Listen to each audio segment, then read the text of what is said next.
Hello दोस्तों, स्वागत है आपका मेरे चैनल कहानी 2.0 में। तो चलते हैं हमारी आज की कहानी की ओर। मेरा नाम रुचि है, मेरी उम्र 22 साल है और मैं छत्तीसगढ़ में रहती हूँ।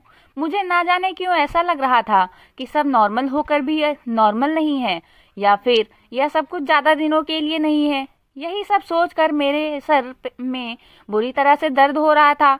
मुझे ऐसा लग रहा था कि अगर मैं एक दिन भी इस आदमी के साथ रही तो मैं पागल हो जाऊंगी। कभी कभी मुझे लगता था कि मैं एक पागल औरत हूँ, लेकिन कभी कभी मुझे ऐसे लगता था कि मेरा पति ही पागल आदमी है।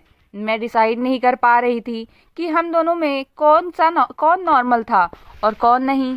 एक फिटकरी थी जो मेरी जिंदगी की सबसे बड़ी मुसीबत बन चुकी थी। कोई सोच भी नहीं सकता था एक छोटी सी सफेद रंग की फिटकरी ने मेरी जिंदगी में जीना दुश्वार कर दिया था। रोज मेरा पति एक नई तरह की फिटकरी घर में लेकर आता और उसे इतना संभाल कर रखता कि जैसे वह कोई हीरे जेवरात हैं।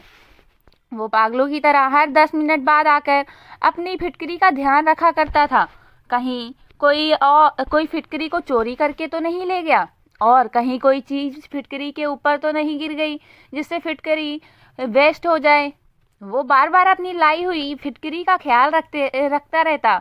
कभी उसे लाकर लॉकर में रखता तो कभी उसे कपबोर्ड में रख देता, तो कभी उसे सूटकेस में संभाल कर रख देता, तो कभी किचन में आटे के डब्बे में छुपा कर रख देता। मैं सोच सोच कर पागल हो गई थी कि आखिरकार इस फिटकरी में ऐसा क्या था जो मेरा पति उस फिटकरी के लिए पागल हुआ जा रहा था और उस फिटकरी की इतनी ज्यादा परवाह थी। शादी के बाद मैं जब नई नई दुल्हन बनकर इस घर में आई थी तो तब भी मेरे पति के हाथ में यही फिटकरी थी जो मुझसे बात करने के बाद अपनी फिटकरी को लेकर बाथरूम में चला गया था। और मेरे पति को गए हुए लगभग 3 घंटे हो गए थे। मैं अपने पति का बहुत देर तक इंतजार करते रही, सो गई, लेकिन क्योंकि मैं दुल्हन बनकर काफी थक गई थी इसलिए मुझे नींद आ गई थी। और आखिरकार मैं अपने पति का कब तक इंतजार कर सकती थी। मेरा पति तो ना जाने कब बाथरूम में से बाहर निकला था, मैं कब सो गई मुझे कुछ पता ही नहीं चला। सुबह को जब मेरी आँख खुली तो मेरा पति मुझे बिस्तर पर नजर नहीं आया था। मैं सोच में पड़ गई थी कि क्या उसने सारी रात बाथरूम में ही बिताई थी। मैं बड़ी परेशान हो गई थी और मैंने देखा कि वो बाथरूम से निकला और उसके हाथ में वही थैला मौजूद था जिसके अंदर फिटकरी थी।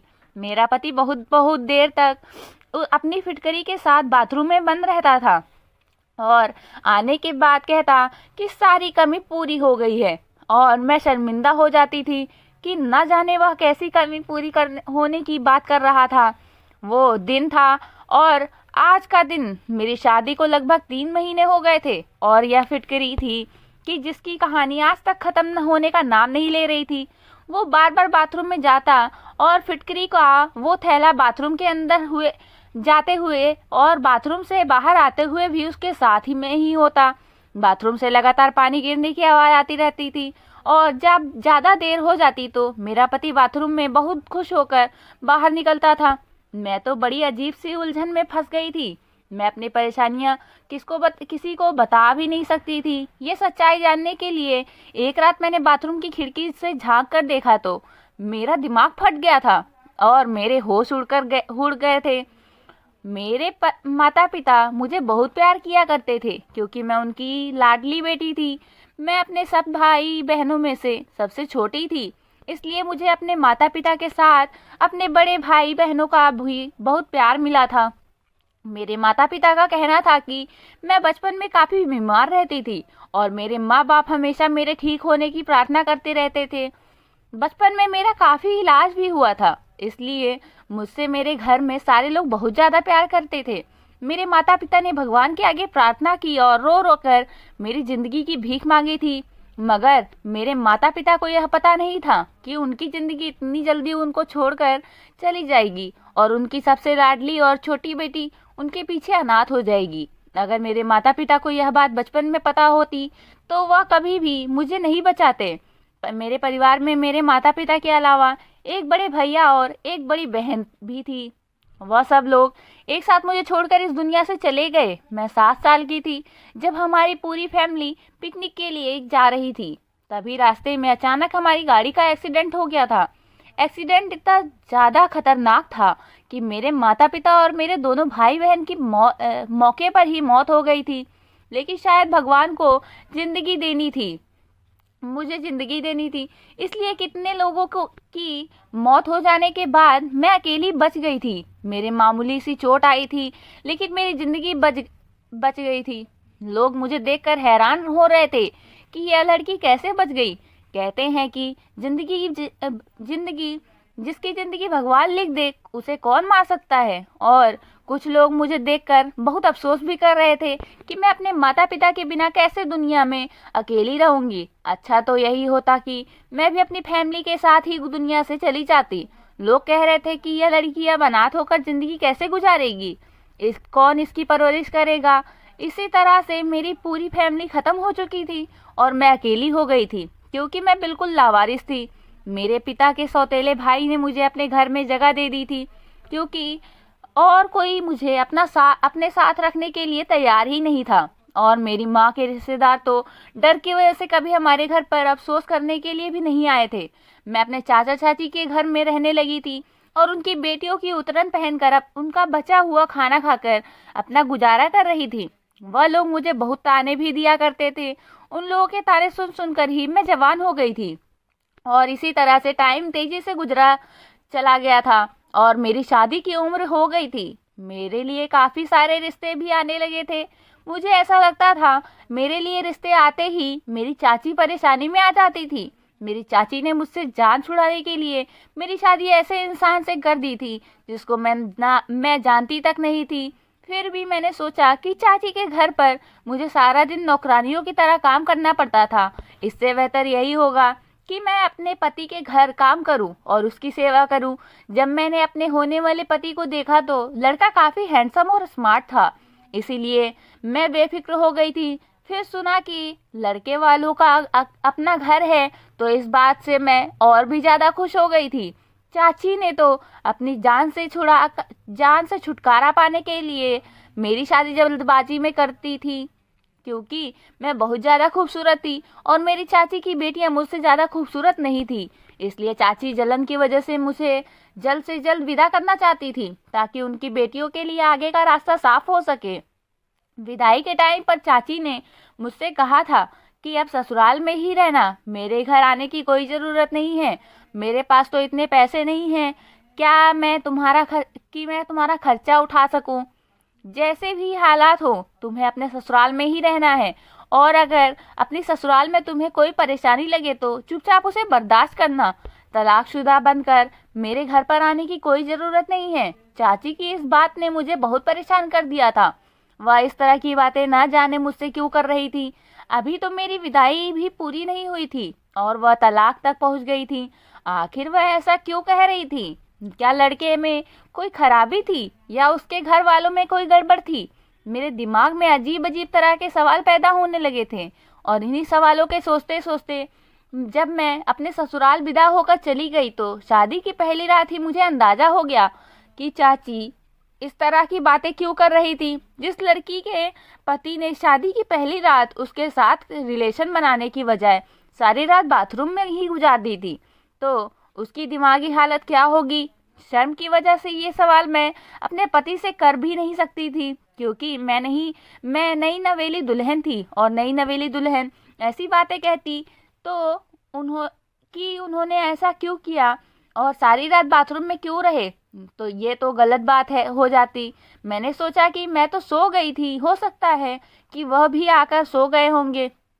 शायद बहुत सुबह को दोबारा बाथरूम में नहाने के लिए चले गए होंगे। बस यही सोचकर मैंने अपने दिल को तसल्ली दे दी थी। लेकिन मेरी यह तसल्ली किसी भी काम में ना आई थी जब रोजाना कमरे में मेरा पति यही अजीबोगरीब तरह की हरकतें करने लगा था। शादी को 1 महीना पूरा होते ही मेरी सास ने पोता पोती की रट लगा ली थी। मेरी सास को तो यह भी नहीं पता था कि 1 महीने में से 1 दिन भी उनके बेटे ने मुझे हाथ तक नहीं लगाया। उनका बेटा तो ना जाने किन हरकतों में बिजी रहता था। और मैं शर्म की वजह से यह बात किसी से कह भी नहीं सकती थी। 1 महीने बाद जब मैं चाची से मिलने उनके घर पर गई तो चाची मुझे देखकर परेशान हो गई थी और एकदम से मुझसे सवाल किया कि मैं अपना घर छोड़कर तो नहीं आई हूँ। चाची के सवाल पर मैंने बड़ी हैरत से उनकी तरफ देखा। विदाई के टाइम पर भी उनका मेरे साथ यही व्यवहार था और मैं पूरे 1 महीने बाद उनसे मिलने आई हूँ, तब भी वह मेरे साथ ऐसे ही अजीबोगरीब बातें कर रही थी। मैंने चाची से कहा कि नहीं, मैं तो सिर्फ आपसे मिलने के लिए यहाँ पर आई हूँ। मुझे उनकी बात से बहुत दुख पहुंचा था। मैंने अपना सारा बचपन और लड़कपन इस घर में ही गुजारा था। मुझे इस घर से बहुत लगाव था। क्या मेरा इतना भी हक नहीं बनता था कि मैं इस घर में अपने चाचा चाची से मिलने के लिए कभी कभी आ जाऊं? मैं उदास होकर अपने घर को वापस आ गई और इधर देखा कि मेरा पति फिटकरी उठाकर बाथरूम में जा रहा था। अपने पति को तो मैं कभी दिखाई ही नहीं देती थी। मैं इस घर में अपने पति के लिए बस मामूली सी थी। वह अपनी पत्नी से ज़्यादा फिटकरी से मोहब्बत करता था। कभी कभी तो मैं सोचती थी कि मैं खामोश ही रहूं और अपने गुस्से पर कंट्रोल करूं और इसे अपनी किस्मत में लिखा हुआ समझकर अपने भाग्य के साथ समझौता कर लूं। फिर अगले ही पल मुझे याद आता कि मैं क्यों खामोश रहूं और मुझे तो बल्कि चीज कर अपने पति का सारा सच दुनिया के सामने लाना चाहिए। मगर ऐसा तो मैं सिर्फ अपने सपनों में ही कर सकती हूँ, क्योंकि हकीकत में तो मुझे परेशान होने के अलावा और कोई दूसरा काम ही नहीं आता था। अब मैंने खुद को घर के कामों में बिजी रखना शुरू कर दिया था और ज़्यादा से ज़्यादा अपने आप को बिजी रखने की कोशिश में लगी रहती थी। अब मेरा सारा ध्यान घर वालों के कपड़े धोना, खाना बनाना और घर की साफ सफाई करने में ही लगा रहता था। मैं चाची के घर में भी नौकरानी थी और अपनी ससुराल में आकर भी नौकरानियों की ही जिंदगी गुजार रही थी। फिर मैंने सोचा कि आखिरकार मैं कब तक इस तरह की जिंदगी गुजारूंगी। मुझे अपने पति से बात करनी ही होगी। एक दिन मैंने बंद शब्दों में अपने पति को यह सब बात समझा दी थी कि उनकी माँ मुझसे पोता पोती की डिमांड करती हैं। ये बात सुनकर जैसे मेरे पति को करंट सा लग गया था। उन्होंने फौरन ही कहा कि अभी ऐसा कुछ भी नहीं हो सकता और ऐसा बिल्कुल मुमकिन नहीं है। इतना कहकर वह कमरे से बाहर चले गए थे। तो मैं अपना सर पकड़कर बैठ गई थी, क्योंकि मुझे अपने पति पर पहले से ही शक था और अब मुझे अच्छी तरह से यकीन हो गया था कि मेरा पति नामर्द है। इसलिए वह फिटकरी का बहाना बनाकर रोज रात को बाथरूम में चला जाता है और फिर मेरे सोने का इंतजार करता है। जब मैं सो जाती हूँ तो वह बाथरूम से बाहर निकल आता है। वो ऐसा ही करता है, वरना कोई मर्द ऐसा नहीं होता जो अपनी नई नवेली दुल्हन को अकेला छोड़कर इस तरह सारी सारी रात खुद को बाथरूम में बंद ही नहीं करता। मैंने सोचा अब मुझे अपने पति के इस राज से पर्दा हटाना ही होगा और मैं सच जानकर ही रहूंगी और यही सारा सच मैं सब लोगों के सामने लेकर आऊंगी। एक दिन रात के टाइम पर मैंने सोचा कि मैं एक सोने की एक्टिंग करती हूँ और देखती हूँ कि मेरा पति रात में क्या करता है। मैंने आज ही अपने पति से कहा था कि मुझे बहुत नींद आ रही है और मेरी तबीयत ठीक नहीं है। मेरा सर दर्द से बुरी तरह फटा जा रहा है, इसलिए वह जागने की कोशिश ना करें। मेरी यह बात सुनकर तो मेरे पति के चेहरे पर अजीब सी मुस्कुराहट आ गई थी, जैसे कि उन्हें इंतजार हो कि मैं जल्दी ही सो जाऊं। मेरे पति ने मुझसे कहा कि ठीक है, अगर तुम्हारी तबीयत ठीक नहीं है तो तुम जल्दी से सो जाना, मैं तुम्हें बिल्कुल डिस्टर्ब नहीं करूंगा। उसने कमरे की लाइट बंद कर दी और कमरे से बाहर निकल गए। ये सोचा था कि मुझे लेटते ही नींद आ जाती है, क्योंकि मैं सारा दिन बहुत काम करती थी और थकान से चूर होकर जब मैं अपने बिस्तर पर सोने के लिए लेट जाती तो मुझे फौरन ही नींद आ जाती थी। लेकिन मैं आज बहुत कोशिश कर रही थी कि मैं जागती रहूं, लेकिन मेरा नींद पर कोई बस ही नहीं था। आज मैंने सोचा कि दिन में जब मेरा पति घर पर था तो मैंने उनसे कहा कि मेरी तबीयत ठीक नहीं है और मैं सोना चाहती हूँ। तो उन्होंने मुझसे कहा कि हाँ ठीक है, घर का काम कोई और भी कर लेगा, तुम आराम से सो जाओ। मेरी सास को लगा कि मैं प्रेग्नेंट हूँ और मेरी तबीयत ठीक नहीं है, इसीलिए मैं आराम कर रही हूँ। और मेरी सास ने भी मुझे किसी काम के लिए नहीं कहा था, वरना मुझे तो आराम करने का मौका ही नहीं मिलता था।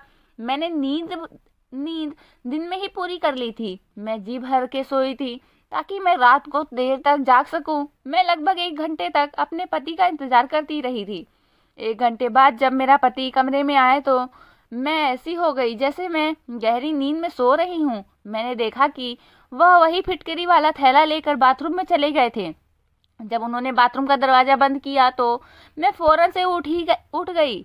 मुझे डर नहीं था कि वह बाहर आ जाएंगे, क्योंकि मुझे पता था कि वह काफ़ी देर तक बाहर आने वाले नहीं हैं। मैं घर के बैक साइड वाले हिस्से की तरफ जाने लगी थी और चोरों की तरह धीरे धीरे खड़ी हुई, जहाँ पर बाथरूम की खिड़की भी थी। लेकिन बाथरूम की खिड़की बहुत ऊंचाई पर थी और उस खिड़की के से मैं अंदर तक नहीं देख सकती थी, क्योंकि खिड़की की ऊंचाई के हिसाब से मेरा कद बहुत छोटा रह गया था। लेकिन मैं जल्दी से जाकर एक चेयर लेकर आई और मैंने वह चेयर रखी और उस पर खड़ी हो गई। उस टाइम रात के 2 बज रहे थे और घर के सारे लोग सो चुके थे। किसी की भी मुझ पर नज़र नहीं पड़ सकती थी, मगर मुझे फिर भी बहुत डर लग रहा था और डर की वजह से मेरा शरीर कांप रहा था।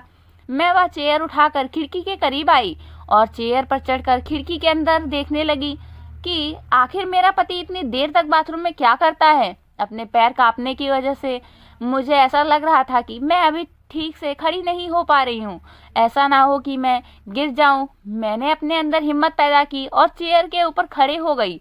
लेकिन जैसे ही मैंने बाथरूम की खिड़की से अंदर झांका तो सामने का नज़ारा मेरी आंखों के सामने अंधेरा छाने लगा था। मैं चेयर से गिरते गिरते बच गई थी। यह मेरा पति कैसा काम कर रहा था फिटकरी के साथ? आखिर यह सब कुछ क्या हो रहा था? मेरे पति का दिमाग तो ठीक था। मैंने बड़ी मुश्किल से खुद को संभाला हुआ था और वापस अपने कमरे में चली आई। कमरे में आते ही मेरी आंखों में आंसू आ गए थे और मैं फूट फूट कर रोने लगी थी। मुझे अपनी किस्मत पर रोना आ रहा था, क्योंकि आज मेरे पति की असलियत खुलकर मेरी आंखों के सामने आ गई थी। आज तक मेरा पति मेरे करीब क्यों नहीं आया था? अब मुझे यह बात अच्छी तरह से समझ आ गई थी। वह यह वजह थी जिसकी वजह से मेरा पति मुझसे दूर दूर रहता था।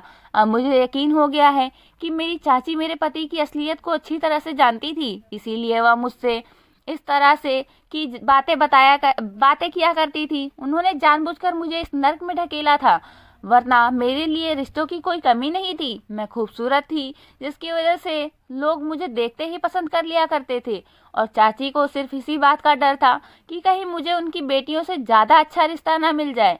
इसीलिए उन्होंने मेरी शादी इस आदमी के साथ करवा दी थी। मैंने सोच लिया था कि मैं कभी भी अपनी चाची को माफ़ नहीं करूँगी। उनको मरने के बाद भी तो भगवान के सामने जवाब देना ही पड़ेगा। और मैं ये भी जान गई थी कि मेरी सास और मेरे ससुराल के सारे लोग मेरे पति की इस हरकत के बारे में जानते थे, क्योंकि मेरी ससुराल के सारे लोग अपनी अपनी लाइफ में काफ़ी बिजी थे। किसी को भी इतनी फुर्सत नहीं थी कि वो किसी की ज़िंदगी में झांक कर देखे कि वो क्या कर रहा है और किस लिए कर रहा है। सिर्फ यही वजह थी जो मेरे पति पर आज तक किसी ने नज़र नहीं रखी थी। बस शादी करवाना अपना कर्तव्य समझा और ऐसे इंसान से मेरी शादी करवा के मेरी ज़िंदगी बर्बाद कर दी थी। ज़्यादातर पेरेंट्स को ऐसा लगता है कि वह अपनी औलाद की शादी करवाने के बाद अपनी सारी जिम्मेदारियों से फ्री हो जाते हैं, बस हर हाल में शादी कर देते हैं, ये बात जाने बिना कि उनका बेटा शादी करने के लायक है भी या नहीं। बस किसी भी लड़की के पल्ले अपने लड़के को बांधकर उस मासूम लड़की की ज़िंदगी बर्बाद कर देते हैं और लड़का अपनी बदनामी होने की वजह से किसी को बताता नहीं है कि मुझे क्या परेशानी है। मैं नामर्द हूँ और मैं शादी करने के काबिल नहीं हूँ। इसी वजह से मुझ जैसी लावारिस और मासूम लड़कियाँ दर दर की ठोकरें खाकर ऐसे आदमियों की किस्मत में आ जाती हैं और सारी ज़िंदगी अपना मुंह बंद करके ज़िंदगी गुजारती रहती हैं। और मैं उस टाइप की लड़की नहीं थी। मैं चुप रहने वालों में से बिल्कुल नहीं थी। खामोश रहकर मुझे थोड़ी ना कोई अवार्ड मिलने वाला था, बल्कि मेरे ससुराल वाले सारी उम्र मुझे बच्चा ना होने के ताने देते रहते और मुझे बांझ कहा जाता। मैं सोच सोच कर बहुत आगे निकल आती थी और अब परेशानी यह थी कि मैं क्या करती और कहाँ जाती। मेरे पास तो अपना सर छुपाने के लिए कोई दूसरी जगह भी मौजूद नहीं थी और इधर चाचा के घर में चाची ने भी मुझे उनके घर पर जाने के लिए मना कर दिया था। मैंने डिसाइड कर लिया था कि मैं अब खामोश नहीं रहूंगी। मैंने बहुत बर्दाश्त कर लिया, लेकिन अब कुछ भी बर्दाश्त करने के लिए नहीं बचा था। मेरे आगे पीछे कोई नहीं था, तो इसका क्या मतलब कि मेरा पति मुझे धोखे में रखता। और मैं इस इंतजार में थी कि मेरा पति बाथरूम से बाहर आ जाए। बहुत देर बाद जब मेरा पति बाथरूम से आया तो मुझे जागता हुआ देखकर वह चौंक गया था। मैंने गुस्से से अपने पति का गिरेबान पकड़ लिया और उससे चिल्लाते हुए कहा कि आखिर तुमने मेरे साथ ऐसा क्यों किया और तुमने सारी सच्चाई मुझसे क्यों छिपाई। मेरा पति एकदम अनजान बन गया था। वह ऐसे एक्टिंग कर रहा था जैसे उसे कुछ पता ही ना हो। उसकी इस हरकत पर मेरा मन कर रहा था कि मैं उसे जान से मार डालूं। उसे नहीं पता था कि वह जो एक्टिंग मेरे सामने कर रहा है, मैं उस एक्टिंग को अच्छी तरह से समझ गई थी। वह मेरे सामने मासूम बनने की कोशिश कर रहा था, लेकिन वो मासूम नहीं था, बल्कि वह तो एक बहुत बड़ा चालाक आदमी था और चालाकी से ही मेरे साथ रह रहा था। मुझे बिल्कुल समझ नहीं आ रहा था कि आखिर कोई तो वजह होगी जिसकी वजह से वह अभी तक मेरे करीब नहीं आया था, और शायद यही वजह थी कि वो नामर्द है। लेकिन मेरा पति मुझे ये बात बताने से बहुत डर रहा था कि उसकी इंसल्ट होती और लोग उसका मजाक बनाते, जिससे मेरी आवाज़ निकलनी बंद हो गई थी और हल्की हल्की आवाज़ में मुझे खामोश रहने के लिए कहता रहा। वो मुझे कमरे में लेकर गया और बेड पर बैठने के बाद उसने कमरे के दरवाजे को अंदर से बंद कर लिया। मुझे अपने पति पर बहुत गुस्सा आ रहा था। मैं एकदम दरवाजे की तरफ जा रही थी, मगर उसने फिर मुझे पकड़कर बेड पर पटक दिया और कहने लगा, यह क्या तमाशा लगा रखा है? तुम्हें मेरी बात एक बार में समझ नहीं आती? मैंने तुमसे कहा कि खामोश रहो, बस एक बार तसल्ली से बैठकर मेरी सारी बातें सुन लो। और तुम इस टाइम रात के इतने अंधेरे में कहाँ पर जाओगी? क्या तुम लोगों को हमारे बारे में बातें बनाने का मौका देना चाहती हो? अपने पति की कही हुई बात पर मैं और भी ज्यादा गुस्सा करने लगी। मैंने कहा कि तुम्हें क्या लगता है तुम लोगों से सच छुपा कर रखोगे? सच ज्यादा दिन तक छुपा कर नहीं रख सकते और दुनिया वालों के सामने आज आ ही जाएगा कि तुम शादी के लायक नहीं हो और तुम एक नामर्द हो। मैं यह बात सारी दुनिया को बताना चाहती हूँ कि तुम नामर्द हो और तुमने मेरी जिंदगी के साथ खिलवाड़ किया है। मैं तुम्हें कभी भी माफ नहीं करूंगी। मैं अपने होश खो बैठी थी और जो मेरे मुंह में आ रहा था मैं कहे जा रही थी। मेरी इतनी बातें सुनकर मेरे पति ने मेरे मुंह पर एक जोरदार थप्पड़ मार दिया था। मैं उसका थप्पड़ बर्दाश्त नहीं कर सकी और लड़खड़ाते हुए जमीन पर गिर गई और जमीन पर जब मेरे घुटने लगे तो मैं बुरी तरह से दर्द में हो गई थी और दर्द से मेरी आंखें भर आई थी और मैं रोने लगी थी। बल्कि यह चोट तो बहुत मामूली सी थी। जो चोट मेरे दिल पर लगी थी उसने मेरे पूरे दिल को घायल कर दिया था। मैं चौंक गई थी और परेशानी से अपने पति की तरफ देखने लगी। मुझे इस बात की उम्मीद बिल्कुल भी नहीं थी कि मेरा पति आखिरकार मुझ पर हाथ भी उठा सकता है। अगले ही पल मैं थप्पड़ का दर्द भुलाकर अपने पति के सामने आकर खड़ी हो गई और कहने लगी कि तुम्हारे थप्पड़ मारने पर भी मैं इस घर में अब नहीं रह सकती। मैंने भी चिल्लाकर अपने पति से बात करना शुरू कर दिया। मेरे पति ने फिर से कहा कि हल्की आवाज में बात करो वरना सारे घर वाले जाग जाएंगे। मेरे पति को बहुत गुस्सा आ रहा था और उसकी आंखों से गुस्से भरे एक्सप्रेशन साफ देखे जा सकते थे। मेरे पति ने कहा कि तुम जैसा सोच रही हो वैसा कुछ भी नहीं है। शायद तुम्हें गलतफहमी हुई है। मैं नामर्द नहीं हूँ। तुम अपने दिमाग से सोचना बंद कर दो। मैं नामर्द नहीं हूँ, बल्कि मैं एक बहुत बड़ी बीमारी का शिकार हूँ, जिसकी वजह से एक वैद्य ने मुझे यह इलाज करने के बारे में बताया था कि मैं फिटकरी के इस्तेमाल से जल्द सेहतमंद हो जाऊंगा। पहले तो मैं बिल्कुल ठीक था, लेकिन पिछले 6 महीने से मेरे शरीर में बुरी तरह से खुजली हो रही थी और धीरे धीरे बाद वहाँ भी पैदा होने लगी थी और इस वजह से मेरे करीब कोई नहीं आता था। मैंने अपनी इस बीमारी का हर तरह से इलाज किया, बड़े से बड़े डॉक्टर को दिखाया और काफ़ी सारी महंगी दवाइयों का भी इस्तेमाल किया। नेट से देखकर हर घरेलू उपाय भी इस्तेमाल कर लिया, लेकिन मुझे सिर्फ नॉर्मल सा ही फायदा होता था। मगर अब मेरी बीमारी काफ़ी हद तक बढ़ गई थी और मुझे बहुत दिक्कत का सामना करना पड़ता था। काफ़ी बड़े बड़े डॉक्टर को दिखाया तो उन्होंने बताया कि मेरे खून में इन्फेक्शन हो गया है। कुछ सालों पहले जब मेरी तबीयत खराब हुई थी तो मुझे खून की ज़रूरत हो गई थी। तब डॉक्टर के कहने पर मुझे एक आदमी ने खून दिया था। तभी से ही मैं इस बीमारी का शिकार हो गया हूँ। डॉक्टर का कहना है कि उस आदमी के खून में और मेरी सारी बॉडी पर खून से मेरी सारी बॉडी पर एलर्जी हो गई। उस आदमी का खून मुझे सूट नहीं किया और तभी से मैं इस हाल में डॉक्टर में हूँ। डॉक्टर ने बताया कि अगर आप किसी के करीब जाओगे तो आपकी बीमारी किसी दूसरे को भी लग सकती है, इसीलिए मैं तुम्हारे करीब नहीं आता था। फिटकरी का इस्तेमाल करने से मुझे कुछ घंटों के लिए सुकून मिल जाता था, मगर परेशानी सिर्फ एलर्जी ही नहीं थी। एक परेशानी यह भी थी कि अगर मैं तुम्हारे करीब आता तो मेरी ही बीमारी तुम्हें भी लग सकती थी। यह कोई मामूली बीमारी नहीं है, बल्कि बहुत बुरी और फैलने वाली बीमारी है। मैं तुम्हें भी अपने जैसा नहीं करना चाहता था। मेरा इलाज तो काफ़ी टाइम से चल रहा था, लेकिन धीरे धीरे मेरी परेशानी बढ़ती ही चली जा रही थी। मुझे किसी ने एक मशहूर वैद्य के बारे में बताया था, तो मैं उसके कहने के मुताबिक वैद्य के पास चला गया था। मैंने जब वैद्य से मुलाकात की तो उन्होंने मेरा पूरी तरह से चेकअप किया और मुझे यकीन दिलाया कि मैं जल्दी ही ठीक हो जाऊंगा। इस वैद्य ने मेरा इलाज शुरू कर दिया था और उधर मेरे घर वालों ने मेरी शादी का हंगामा किया हुआ था, क्योंकि मेरी एक बहन लंदन से आई हुई थी और उसे मेरी शादी अटेंड करना बहुत ज़रूरी था, क्योंकि फिर कुछ सालों तक मेरी बहन का आना यहाँ पर मुमकिन नहीं था। मैंने अपने माता पिता को बहुत इनकार किया कि मैं अभी शादी करने के लिए तैयार नहीं हूँ, लेकिन मेरी किसी ने एक भी नहीं सुनी और मेरी शादी की डेट भी मुझसे बिना पूछे ही तय कर दी गई। इसी तरह से हमारी शादी भी हो गई। जब मैं वैद्य जी के पास गया और मैंने उनको बताया कि अब मेरी शादी होने वाली है, तो उन्होंने कहा कि अभी तो 2-3 महीने तक तुम्हारी शादी नहीं होनी चाहिए थी।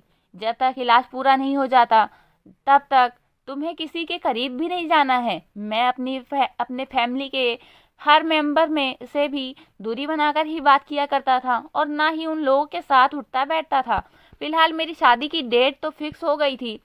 वैद्य जी ने बताया कि तुम इतना करना होगा कि जब तक इलाज पूरा नहीं हो तो तुम्हें अपनी पत्नी से भी दूरियां बनाए रखनी होगी। मैं वैद्य जी की बातें सुनकर बहुत परेशान हो गया था। उन्होंने कहा कि तुम्हारी इस परेशानी का और कोई सॉल्यूशन नहीं है, इसलिए तुम्हें सबसे पहले अच्छी तरह से सेहतमंद होना होगा और अपनी बीमारी को सही करना होगा, और फिर आराम से सारी ज़िंदगी तुम्हें अपनी पत्नी के साथ ही रहना है। क्योंकि वैद्य जी के इलाज से मुझे काफ़ी फ़र्क होने लगा था और मैं खुद को काफ़ी हद तक ठीक महसूस कर रहा था, इसलिए मुझे वैद्य जी की बातें माननी पड़ी थी। और मैंने सोचा था कि शादी करने के बाद मैं तुम्हें सारी हकीकत बता दूंगा, मगर ना जाने क्यों मुझे तुमसे कुछ भी कहने की हिम्मत ही नहीं होती थी। और बस यही मेरी सबसे बड़ी गलती थी, जिसकी वजह से तुम मुझे गलत समझ बैठी और मुझे लगता है मुझे गलत समझने पर मजबूर हो गई थी। वैद्य जी ने कहा था कि फिटकरी से ही तुम्हारा इलाज हो सकेगा, इसीलिए मैं तुम्हारे करीब भी नहीं आता था और आज तक मैंने तुम्हारे करीब बैठकर तुमसे बातें करने की कोशिश भी नहीं की थी। और हर रोज़ मैं फिटकरी घर पर लेकर आता था और रोज़ाना मेरा नई फिटकरी से इलाज होता था। इसलिए मैं पागलों की तरह फिटकरी की हिफाजत किया करता था, ताकि मैं जल्द से जल्द ठीक हो जाऊं और एक नॉर्मल ज़िंदगी जी सकूं और तुम्हें बता सकूं कि मैं तुम्हारे साथ टाइम स्पेंड करने के लिए कितना तड़प रहा था। मेरी परेशानी बाहर से तो किसी को नज़र नहीं आती, मगर अंदर ही अंदर मैं अपनी परेशानी से बहुत ज़्यादा बेचैन हो गया था। मुझे माफ़ कर दो, मैं तुमसे माफ़ी मांगता हूँ। मैंने तुम पर हाथ उठाया और अपनी यह सच्चाई तुमसे इतने दिनों तक छुपा कर रखी। मेरा पति बहुत शर्मिंदा लग रहा था। मुझे अपने पति की बातों पर यकीन आ गया था, क्योंकि उनकी आंखों से लगातार आंसू निकल रहे थे और उनके चेहरे से सच्चाई साफ नजर आ रही थी। मैंने अपने पति से कहा कि आप अगर इस बारे में पहले ही बता देते तो मैं पिछले 3 महीनों से इतनी परेशान ना हो रही होती। मेरे दिमाग में तो तरह तरह की बातें आने लगी थी। मेरे अलावा कोई और भी होता तो शायद आपके बारे में ऐसा ही सोचता, और तुम्हारी कुछ हरकतें ऐसी थी जिसकी वजह से मुझे ऐसे लगा कि तुम मुझे धोखा दे रहे हो। और मैं भी अब आपसे माफ़ी मांगती हूँ कि मैंने आपके साथ बहुत बदतमीजी की और आपको नहीं समझा। मैंने बहुत शर्मिंदा होकर अपने पति से माफ़ी मांगी और उन्हें यकीन दिलाया कि मैं हमेशा आपका साथ दूंगी, और जब तक आप पूरी तरह से ठीक नहीं हो जाते मैं आपका पूरा ख्याल रखूंगी। वो दिन है और आज का दिन है। मैं और मेरे पति हमेशा एक दूसरे के साथ हैं, और भगवान की बहुत बड़ी कृपा है कि धीरे धीरे मेरे पति की बीमारी जड़ से खत्म हो गई और मेरे पति अब बिल्कुल ठीक है, और हम पति पत्नी एक दूसरे के साथ बहुत अच्छी जिंदगी गुजार रहे हैं। कभी कभी हम अपनी फीलिंग्स को साइड में रखकर ना जाने किन बातों में खो जाते हैं। बहुत सी ऐसी छोटी छोटी गलतफहमियां हैं जो घर बर्बाद कर देती हैं।